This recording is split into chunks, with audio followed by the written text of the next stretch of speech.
Morning, everyone. Morning. Good morning.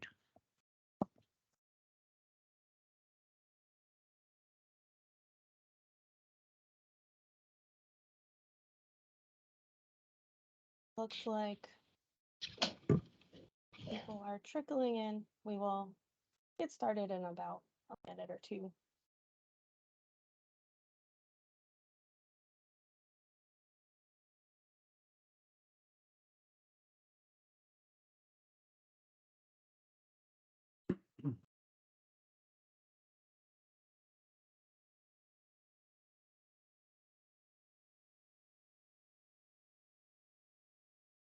Okay.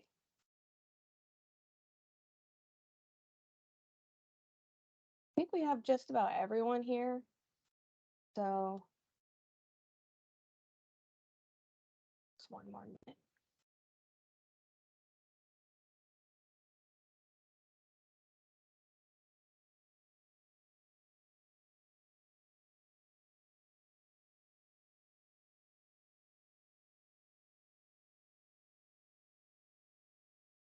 Okay, we can kick things off.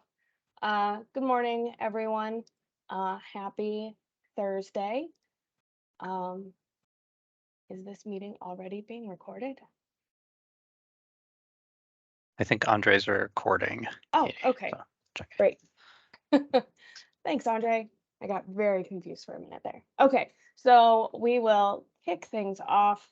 It is 8:33, and I guess we will just dive right in. Is there anyone from the public uh, t- to make any comments? Do we have anyone from the public? Any comments? Seeing none, we'll move right along to attendance. Rom, Bob, Here. Patrick, Here. Scott, Here. Michael, Ajit, Here. Lauren, Here. Jan, Here. Eileen. I think Eileen told me this morning she wasn't unavailable. I'm here in her stead. Okay, Julie great. Basin. Yep. Hi, Julie. Fred, Yep, I'm here. Maura, Here. Paul, Here. and Susan. Present. Awesome. We have nearly everyone here. Great day. All right, so I wanted to start the meeting with some positive news. Not sure if you all saw the press release that came out of the governor's office, but there was a meeting with Janet Yellen at Yale, and one of our P20 win data requests, number 24, with Yale looking at pre-K outcomes, was highlighted as one of the opportunities we have for research partnership. And so we are definitely getting a higher profile, especially as we get more data requests. I don't know if anybody else wants to make a comment about the Yale meeting or research partnerships.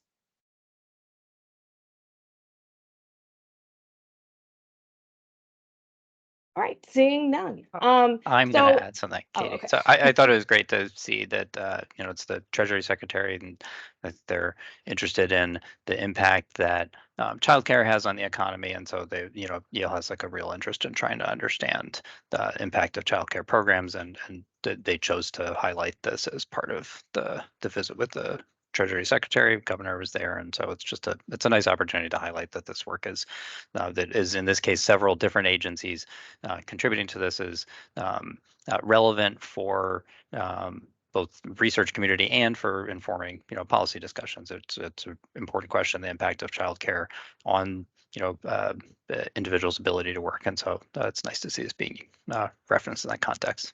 We're not done, but they're excited for the results for it. Thank you. So, with that said, especially as we get a higher profile, as has been discussed at prior meetings, we need clarity on our decision making. And so you'll see we have two items that we'll be voting on at the top of the agenda. So those two matters will require a motion and a second. The rest of the agenda will not be voted on. They're just for discussion. And so we can just move on to item 4, which is the approval of bylaws and voting procedures. So I sent it. So thank you to Jan for your comments. Those were very helpful. And so we sent out an updated bylaws draft this morning reflecting those changes. And so that amended language is what we will be voting on today. So before discussion, so that we can have discussion, is there a motion? Do we have a motion? So moved. Was that Rom? Yes. And do we have a second? Bob will second. Excellent. Okay, is there any discussion? Yes. Okay, go for it. So I don't know Robert's rules, so you'll have to correct me if I'm not doing this formally enough. Thanks for taking my comments and thanks for sending out some revisions this morning. I think that having bylaws is particularly important, especially since we're actually using them kind of right now to vote on something. We don't have an established process for, understanding what our decision-making process is. So this is to formalize it, and that's good. I do think that we need discussion on this point, though, and I don't know if everybody's had a chance to review the revised document that came out this morning before. I think you sent it out around before 8 o'clock. And I do think we need discussion. So there are some points that you clarified that really helped alleviate some of my concerns from yesterday. But I think some remaining items are simply, in terms of voting and taking action, what is our process? Are we voting? Like, does a majority or 2/3 majority of a vote then obligate all the other agencies to whatever the action is? I don't know how all the agencies feel about that.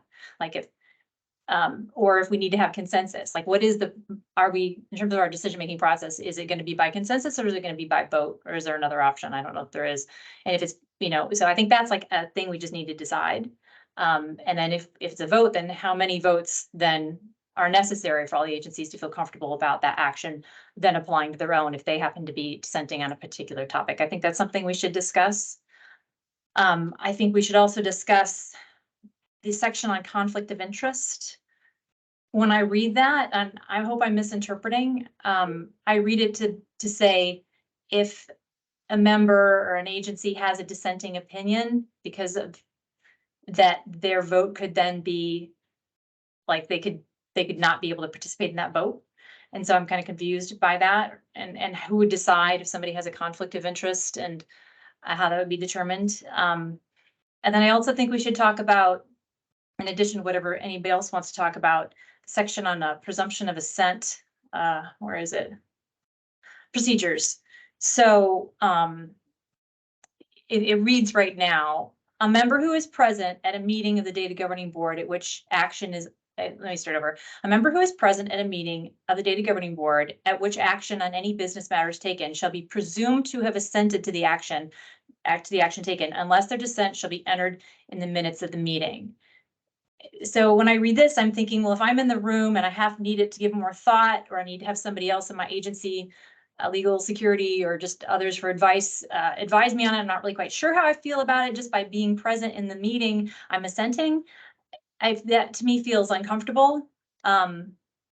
And not something that all of us would really like, because I think we're pressured for time. Like, I don't know if everybody had a chance to read this. Are they just going to, are they assenting to everything in here because they didn't have the opportunity to really think about it or speak up? So those are three things I really think we should talk about, and I appreciate the opportunity to raise those points for discussion.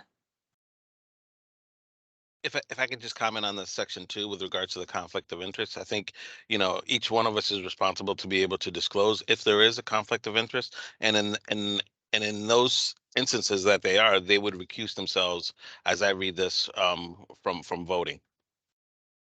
And a conflict of interest is not the same as a dissenting opinion. That is correct. Those are two completely different things. A conflict of interest would be, if we're voting on something, a particular project or something, I don't know what it would be, but in which I'm the lead, right? I really should not necessarily take a vote on that because I have a vested interest in the outcome, right? So very different than I completely disagree with all of your points, Jan, which is not true. That does help clarify, Yeah. in my understanding of that. And maybe that does help clarify, maybe some additional language and example being entered might be useful in that section, what that might mean. So to clarify for people like me. I'll just give a quick example of it too, and we can, I think maybe we'll write up additional documentation for these two, so that folks kind of can navigate it in the future. Just for myself, my wife used to work for one of the participating agencies. It's no longer the case, but that would be a case where there's a conflict of interest. If he'd say like, oh, let's funnel resources to this agency, or let's, like not obligate them to do something. So it's if you have some, real or perceived benefit due to your own, personal interests, and like Rom's saying, it's on the individual to disclose that. Scott. And like today, I would abstain because I'm sitting in for Eileen, so I would feel the need to abstain from voting. She's been involved in the last few months. And actually, that was one thing, the way I read it is, if you needed more time to think, I think that would be brought out, put in the minutes. And maybe I read between the lines and shouldn't have, but it just seems like that's a valid note to put in, that we need to talk about this, at the next meeting or something like that. That's the way I read it, but probably should be spelled out. Which section are you referring to, Rob? The one where if you're at the meeting, you assent. And the procedures. That's right, yeah. Yeah, and I would agree with that. I think we do need to have just another sentence in there that accounts for that situation where a member isn't sure which way to go and they need more time or something like that. And, that should be reflected in the minutes and circled back to at the next meeting or before, something along those lines. Yeah, I think an automatic default assent is not a good thing. I'm not sure. I think maybe that whole section could just be, if we're gonna take action, then we should take action based upon whether or not we're voting or not, or it's consensus or not, versus any sort of just being present means you agree. I think that it puts a burden on individual to even have the time to be like, wait, because sometimes you don't know in the moment. You're busy. Do I need to think about this some more? I just feel like it should be an action versus a default agreement. Does anybody else think that? I mean, the only thought that I'm looking at is, let's say if there's something that's time sensitive that needs to be voted on, and for whatever reason we have sufficient enough votes, to take the action forward. The person doesn't necessarily have to, be automatically dissented on it or vote any which way. The person can just recuse themselves, from the vote and state that they just don't have sufficient enough time and or information in order to make a decision. That's a fair way to be able to move forward, especially if there's a time sensitive scenario. I'm just looking at other different options. Sure. But then what happens if somebody dissents or they sit out and then the quorum, if that's the way we go, and I hope it isn't, to be honest, decides something that then obligates the agency in some way that they can't honor or don't want to honor, or the legal says they have a problem with it. So, I think there's two different issues at play here, Jan, in the comments, and then let me bring up a couple of things I think mitigate one of the concerns. So the quorum is sort of what's necessary to take a vote, but it does not mean that 2/3 is all votes to be decided by 2/3. That's what's necessary to take action on something. If there's fewer than 2/3 of the members, you can't do anything, or can't sort of transact formal business. And then later to amend the bylaws themselves, just this document, basically, we need sort of a 2/3 vote to do that.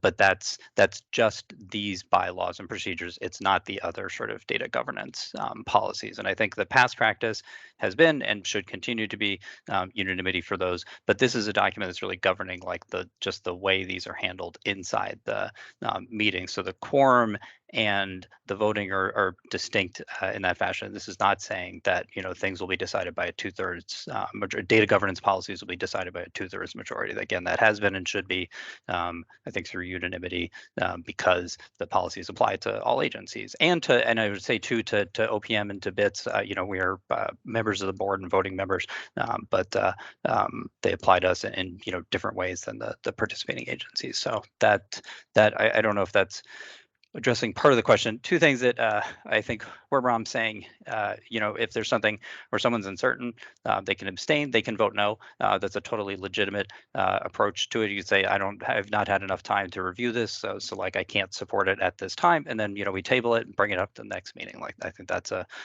legitimate approach to that question. We just want to sort of record that that's the way in which it's happening.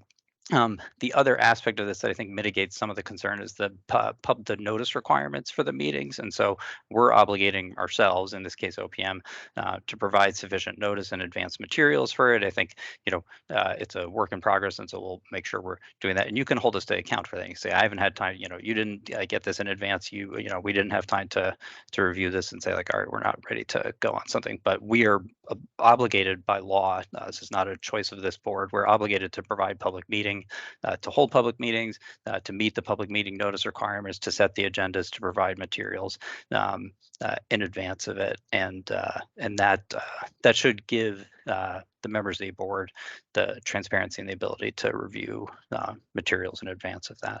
So I think that hopefully mitigates some of the concern, which I think is right, that, you know, you have sufficient time to review something and consider how to proceed. Ajit's got a hand up. Yeah, I just wanted to chime in. I don't like presumed assent.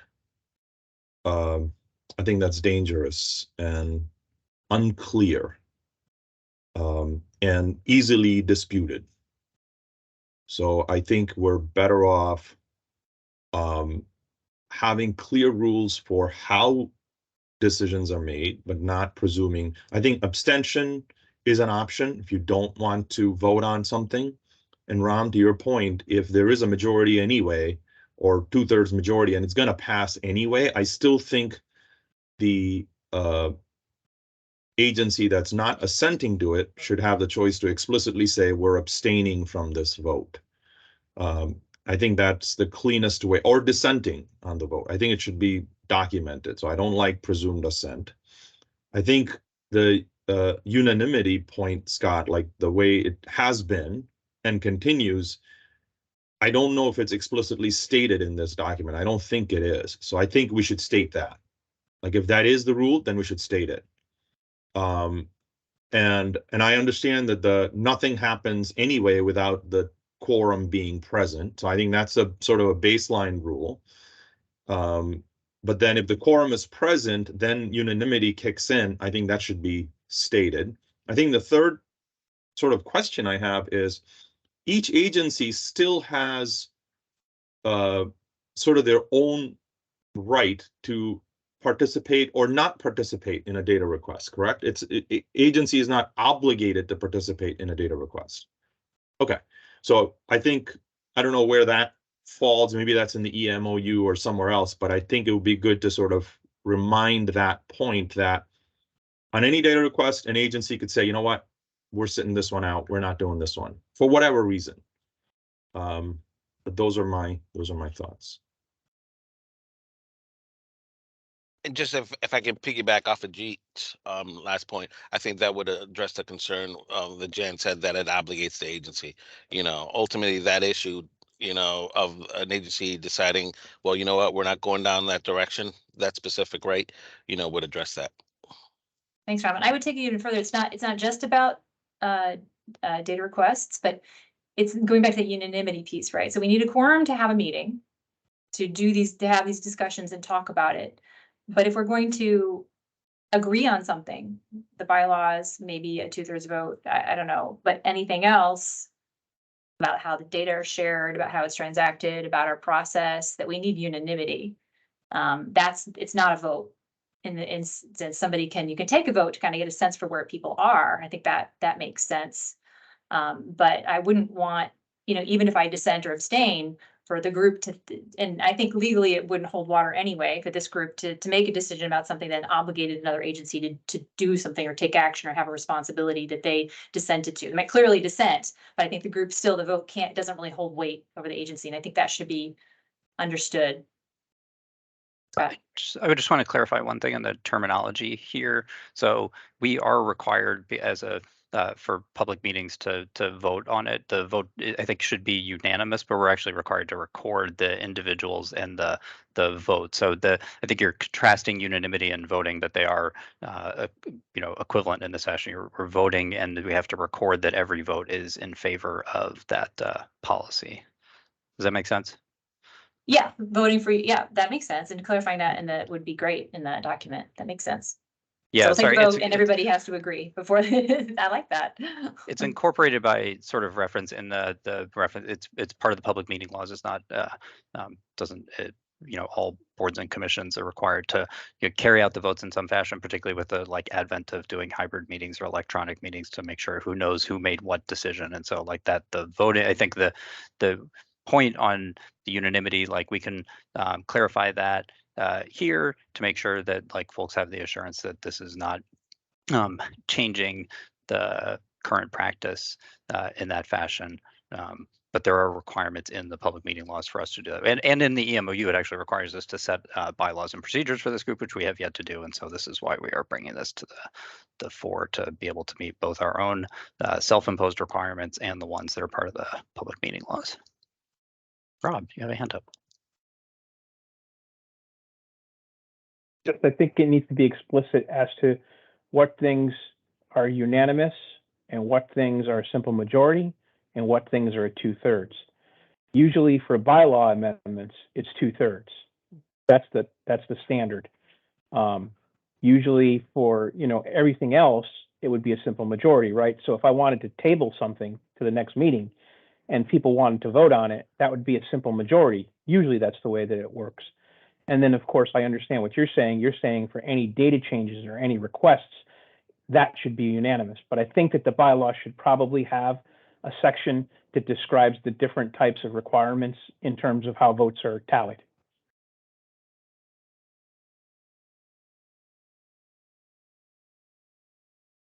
That makes sense.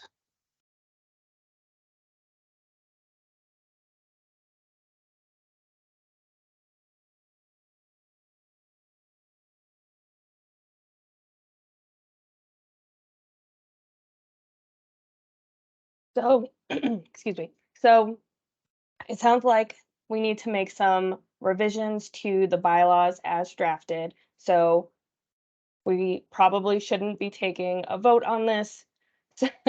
So does somebody want to make a motion to table this so that we can revisit it at the next meeting So with moved. an updated draft? Okay, excellent. And Second?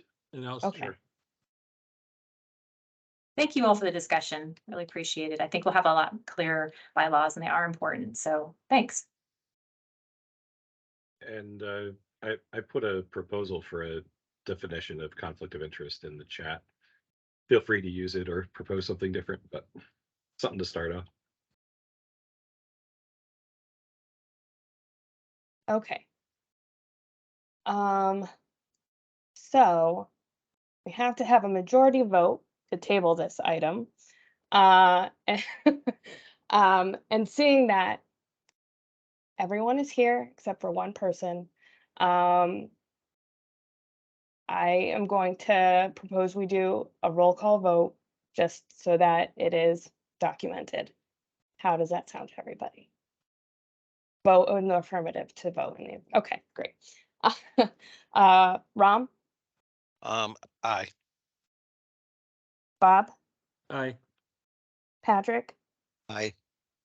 Scott, Aye. Michael, absent. Ajit, So we're voting to table this to come back later? That's what we're Correct. voting on? yes. Okay. Aye. Lauren, Aye. Dan, Aye. Eileen is absent. Fred, Aye. Maura, Aye. Paul, Aye. and Susan. Aye.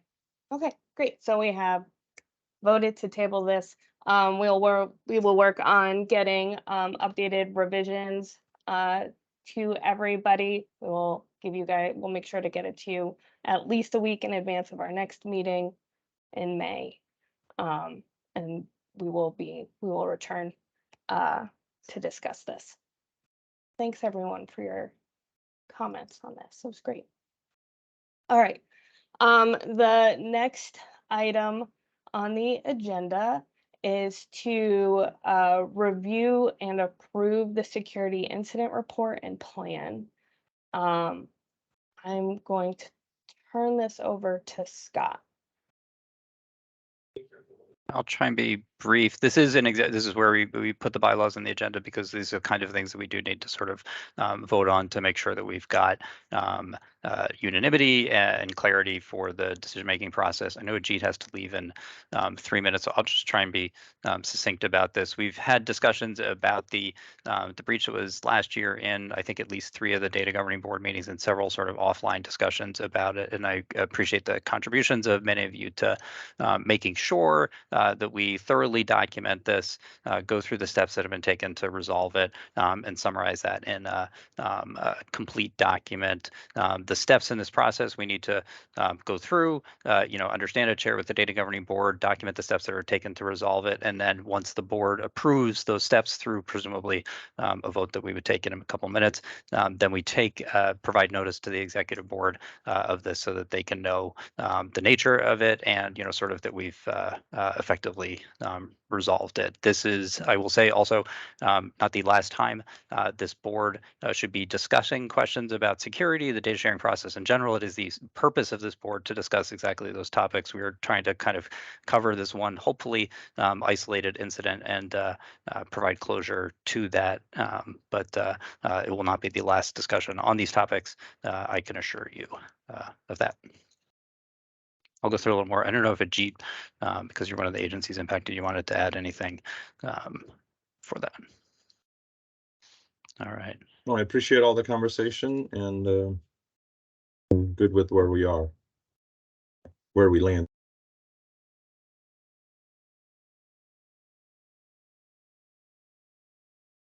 Okay, so I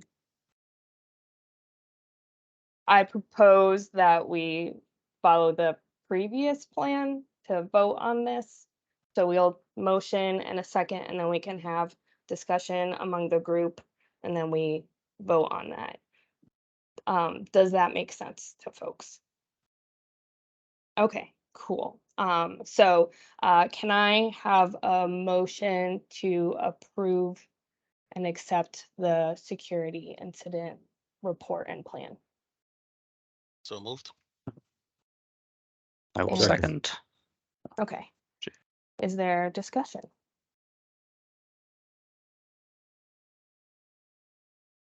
Okay.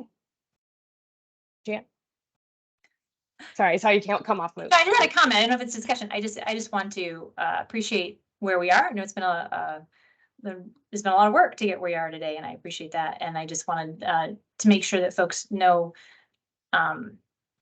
feel comfortable with kind of where we are as a group with the incident, and make sure people feel like they can be heard if they want to be.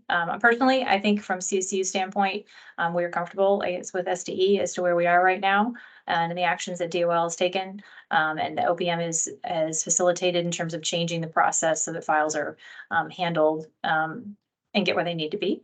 But I just want to make sure that others kind of understand and also feel that way. That's all. Or have questions.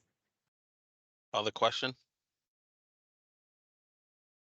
Go for it, That- Ron.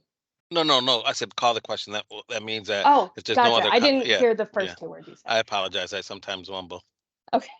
Okay. Because I just the reason why I did that. I mean, I know Jeet's short on time. That's Okay.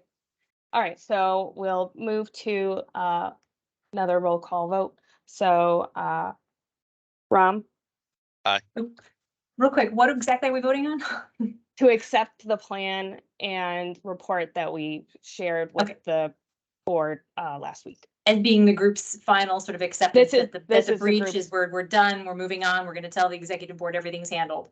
Correct. Okay, I just want to make sure everybody's clear on that. Thank Yep. you. Of course. Bob, Aye. Patrick,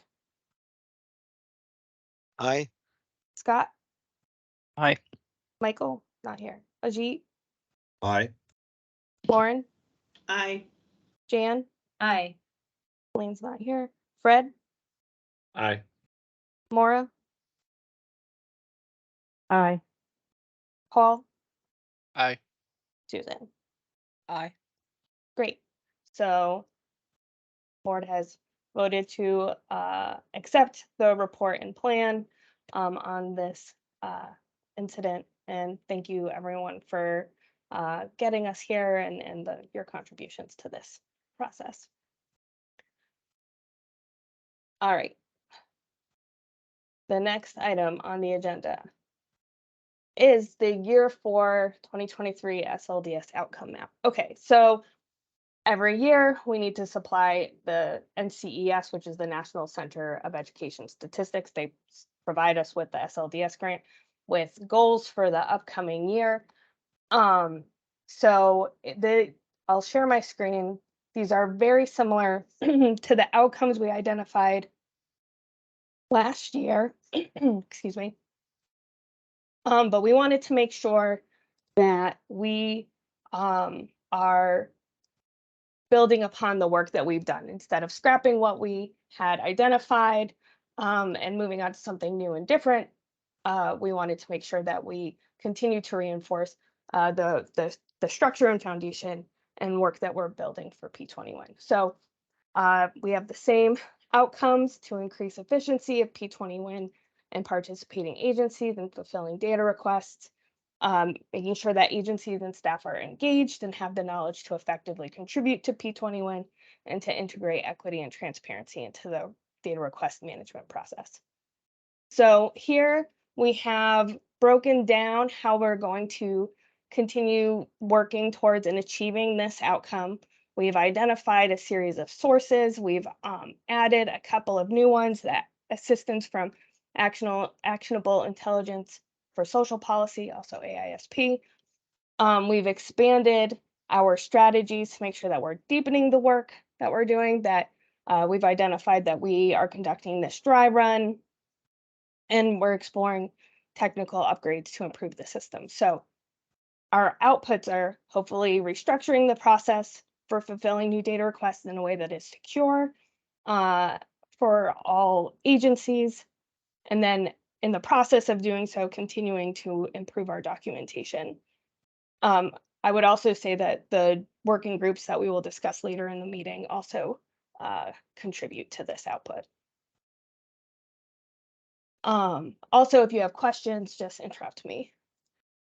For outcome 2, again, we have our resources, our strategies. So we have regular meetings with all of you. We're re-engaging our data steward group, making sure that we're facilitating meetings with our stakeholders, and then working to have more regular learning sessions to address issues and topics that are of importance to all of you and your staff and your commissioners. And so we are working to accomplish this by updating and formalizing our onboarding materials and process, working with all of you to improve our relationships with you, finalizing our data sharing agreements and making sure that we are using them, and then we're having a good collective understanding of how the data request process works. And that is, again, part of the dry run. And then finally, integrating equity and transparency into the data request management process. This is, again, it's an extension of the work that we're doing. Already, we have added the equity and practice learning community and AISP as support for accomplishing these things. Our goal is to have a resident advisory board,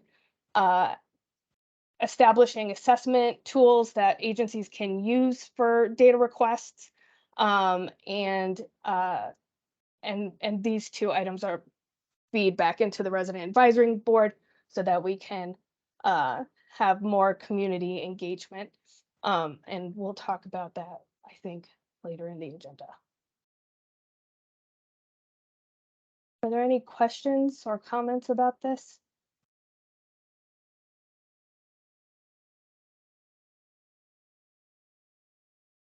Okay, cool. That was easy. All right, so then the next item is our equity assessment update. Susan, are you ready to discuss the DPPEIA? Sure. Do you need it to be shared, or what do you, how would you like me to convey? Just give an overview, or Yeah, if you want to share it, that'd be great. so? Or and we'll share this document with the board after the meeting. All right, give me a moment. It's And gonna maybe while probably be- Susan pulls it up, you got a preview of this in the last meeting, I think, where Susan gave a I quick did a presentation, but PowerPoint, it is yeah. now ready for prime time. I don't know if it's prime time, but it certainly is. Late night. But sorry, it's probably like the last document I have open. It's okay. Can everyone see screen? Yep. Yes. No. Maybe. Yep. Okay. So as I talked about a month or two ago, is that we've put together a framework to help to inform the review and approval process of requests. We've noted this as really being something that helps to encapsulate concepts of data privacy, data protection, and certainly data equity. Just to kind of give a little bit more context around it, is that I think some of the things that are contained in here are part of the data sharing agreement, but this has really been kind of envisioned to make sure that as participating agencies and the requests, that we're really thinking about this, from our particular agency's perspective, that we all perhaps have different sharing authority, that there are certain populations that perhaps we're providing support for. So it's just making sure that each of these requests are reviewed in a very consistent manner, and that we are really thinking about. I don't know if my screen is kind of spinning, so I don't know if you.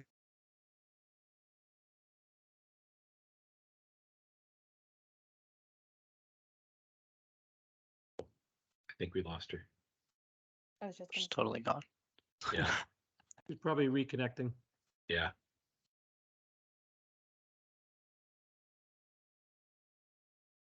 Okay.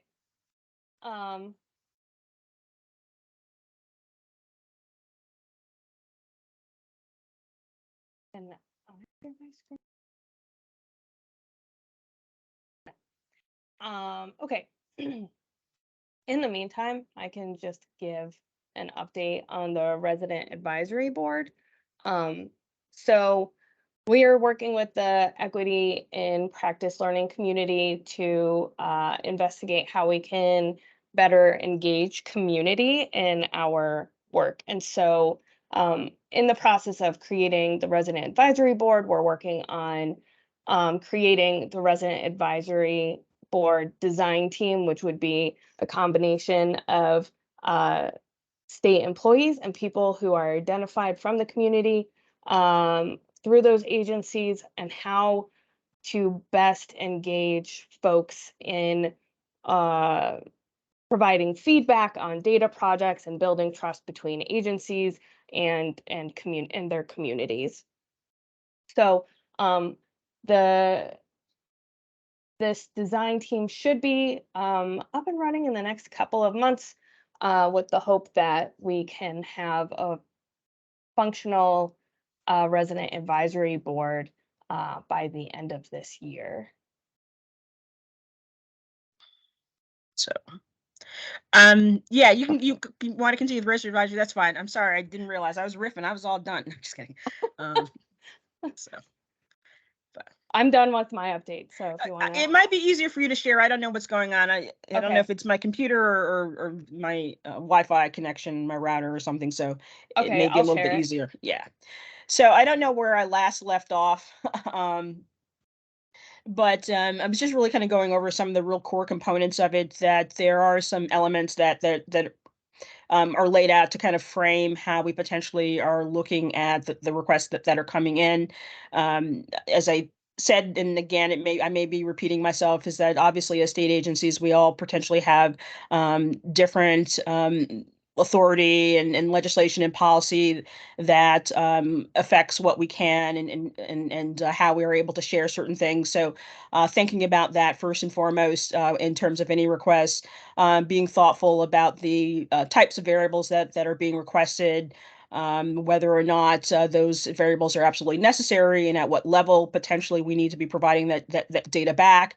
Is it too granular? Should we be looking to, potentially roll it up to support, greater, anonymity of the of anonymizing of those particular data elements. I'm also thinking about the privacy of the data and whether or not there are particular standards that we can consider applying. That for example, that there's the safe harbor standards that the feds have promulgated, as well as CMS also has cell size suppression rules that it utilizes. So again, just giving agencies some concepts to think about and to assess each of the requests for. And as I stated before, is that I think the data sharing agreement does include certain elements of this, and I think that those generally set forth the minimum expectations. But I think for many of us who've been involved with data requests, is that there's generally always some kind of exception. There's always some kind of request in that doesn't necessarily always follow the mold. And I think this gives us opportunity to just be thinking through each request on its own merit and making sure that we are comfortable when we are agreeing to share data and at what level. Data protection and security, certainly making sure, and I think we talked a little bit about this morning, that bringing in our data security officer, our legal, our policy folks, anytime we perhaps might have some questions about whether or not we're comfortable sharing or what we need to do in order to ensure that those data can be transmitted or will be handled, with care. And then I think importantly is the concepts of kind of data equity and data dignity. As Katie noted when she started to talk about some of the outcomes that we're promulgating for 2023, is really about kind of how we also center equity through this process. As folks know, we do have that grant with the folks at AISP, and one of the deliverables is creating a data protection, privacy, and equity impact assessment tool. And again, the intention of this is really helping to kind of level set what we mean by kind of centering equity. How do we actually concretize that? And certainly recognizing that that underneath these data are actual people, and they're providing to us as individual agencies very sensitive, very private and sometimes stigmatizing information. And I think we obviously need to be thoughtful about what we share and when we're sharing it and how we share it, and just making sure that the trust that hopefully we've instilled in our constituents and in our clients is maintained. The kind of how to move this forward, there is a prompts matrix. It's a couple pages down that tries to take each of those core concepts and think about potential ways to think about how we are upholding those particular elements. This is not mandatory. It's not that you have, you must do this. This is simply meant to be a resource for agencies and some ways to help think about it. It is directionally should always be yes. So I try to keep the direction of the questions the same. But if for some reason something is a no or it's an unsure, it's simply meant to be an opportunity for discussion and dialogue, to have a conversation with, Scott and Katie and folks to just understand, kind of what each of our perspectives are, or having a conversation with the data requester. So it's not, it's really meant to, hopefully get us to a place where we can fulfill these requests, hopefully in a timely manner, in a way in which we're all comfortable, but making sure that we're all, in a place where we feel that the requests are upholding our responsibilities and our stewardship to our stakeholders and our constituents and the folks with whom we serve, to whom, that we provide service. There's also some definitions that we provided. I think these are definitions that we created as part of our work with AISP, so thought it would be helpful to include those. And then just some links and some documents and sources that I think might be helpful. These are obviously not exhaustive, but just some things that I helped, that I think kind of undergird some of what's contained in the sections above. So I'm happy to entertain any questions. Jan? First, thank you. This is awesome. Who developed it, and can we see a copy? I think I'm the primary architect of this, so if anybody, whatever it is, the slings, arrows, or otherwise, it's me. And I think the intention is that we are going to share this immediately after the meeting. Awesome. I really appreciate your work on this, Susan. Thanks. My pleasure. Thank you.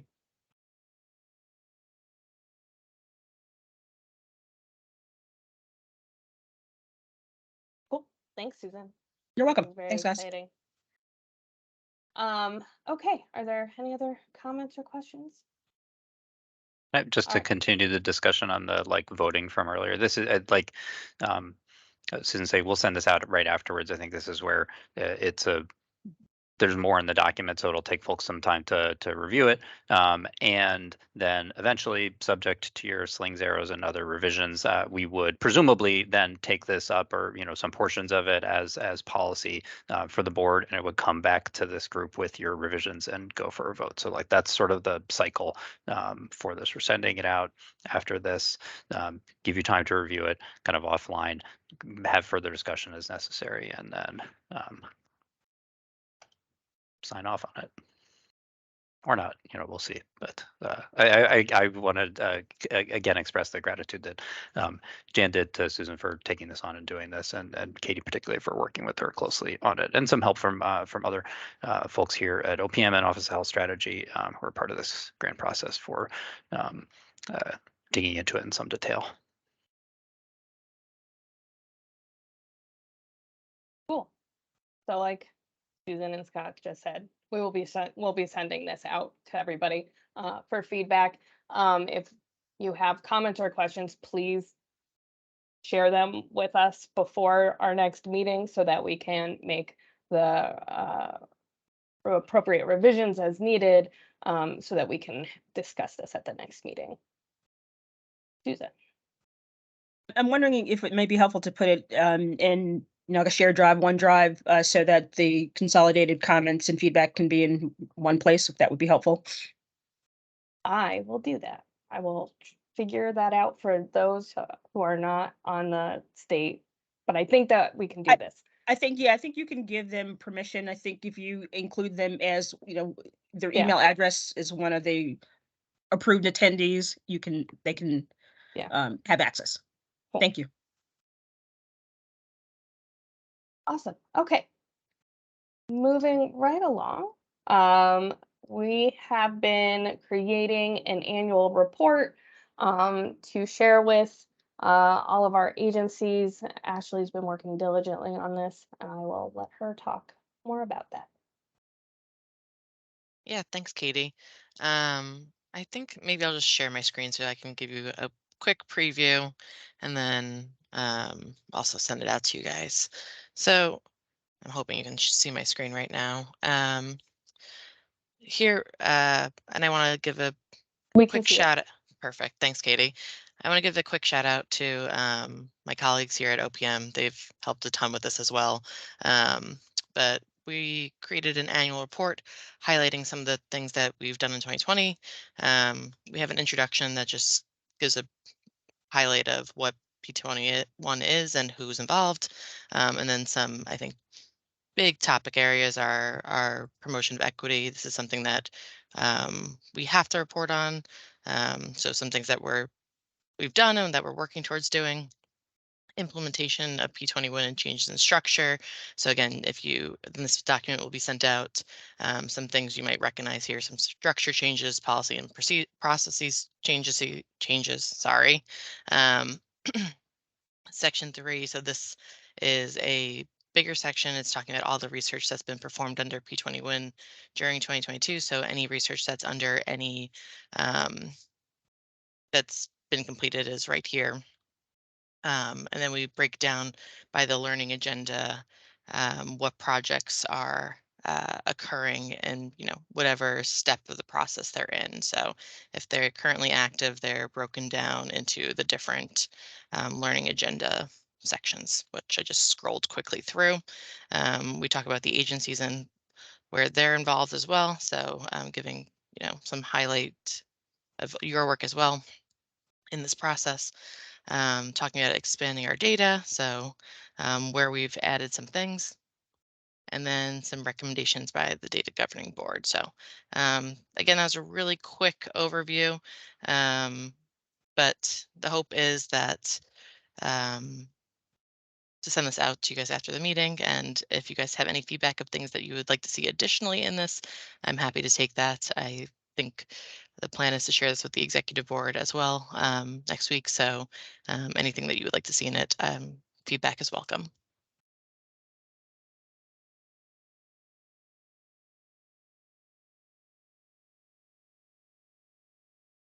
Any comments, questions, thoughts?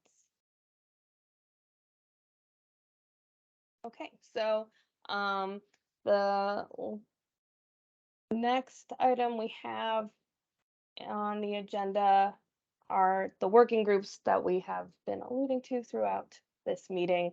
So Ashley will talk about the data matching technology working group, and then Coral will talk about the data security working group. Yeah, thanks. So as we've talked about in the past, data ladder, the future of it is unknown. Probably we don't know what's going to happen, but it is our job to make sure that there is an alternative and see what the best possible options are. So that is what the data matching work group is going to be working on, is looking at alternatives to data ladder and finding the best alternative. So with the dry run wrapping up, I think we've had some lessons learned, and now is a good time to start that work group. So I know some people have volunteered previously. If you are interested in being a part of this work group, the hope is to start in the next, in the near future, I would say.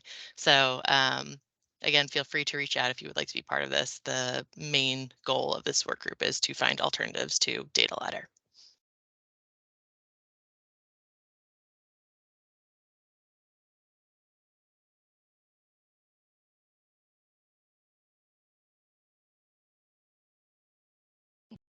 You don't have to volunteer immediately, but we will reach out to folks so that we can kick off these working groups.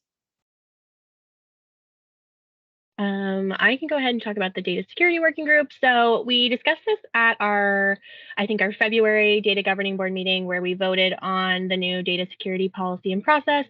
So as part of that process and the data request process, we're going to be implementing a data security questionnaire that all of the data requesters will have to complete during the data request process. To establish that, we're having the data security working group. I know several agencies have already sent us an IT or security representative that will sit on that working group. But just as a reminder, if you have someone from your agency that you would like to be included, please let us know. We'll probably have our first meeting in the next couple of weeks, and then I think we'll meet 2 or 3 times, hopefully, to establish this data security questionnaire. So if you have somebody and you have not already told us, please let me know. You may also have a representative from P20, so if that's a data steward or yourself, you're more than welcome to join. That's everything. Thank you.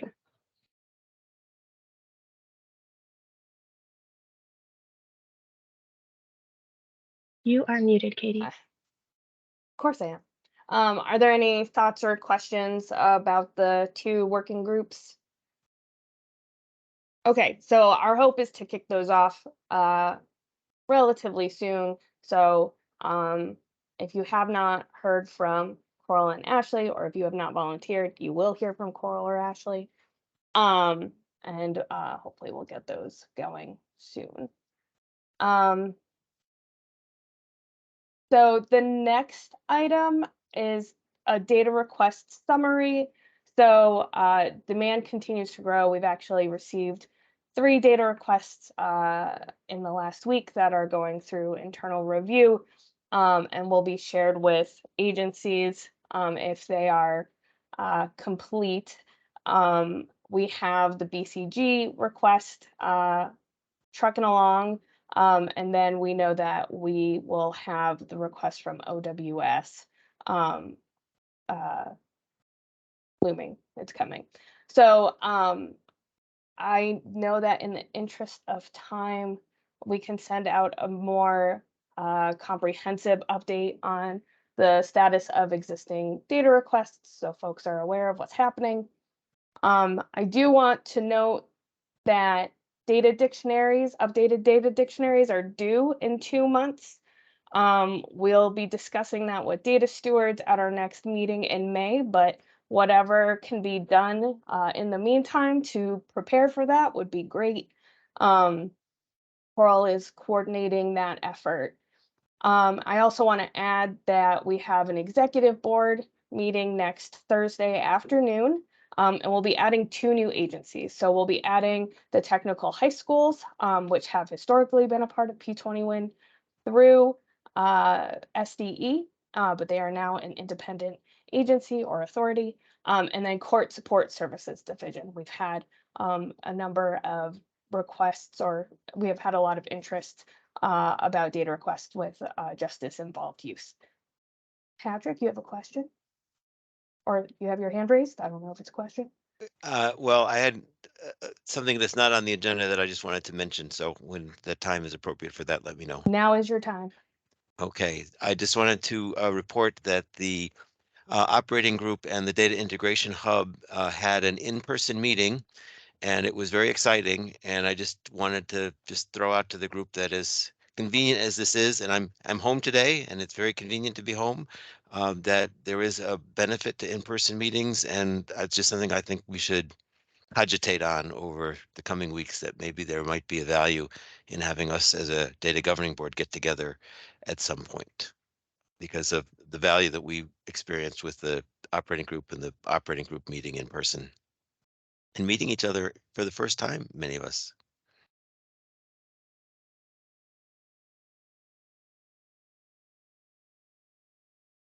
I want to echo Patrick's comments about the value of that and the special atmosphere that is created in the Department of Labor cafeteria that we benefited from.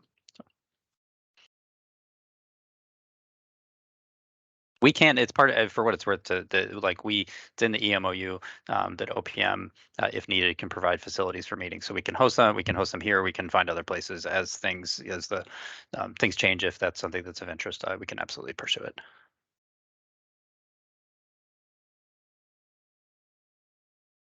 Jane, you have a hand up, sorry.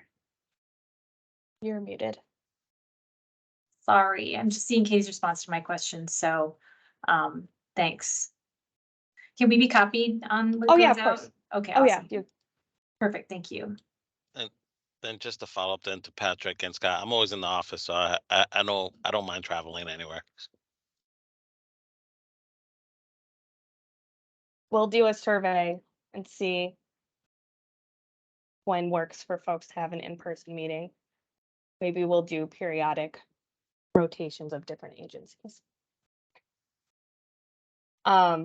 Okay, it is 9:30. Are there any last thoughts, comments, or questions? Okay, well, seeing none, have a great long weekend. Happy Thursday. Enjoy what might be a warm day. Thank you. Thanks, have a good See you day. later. Happy Easter.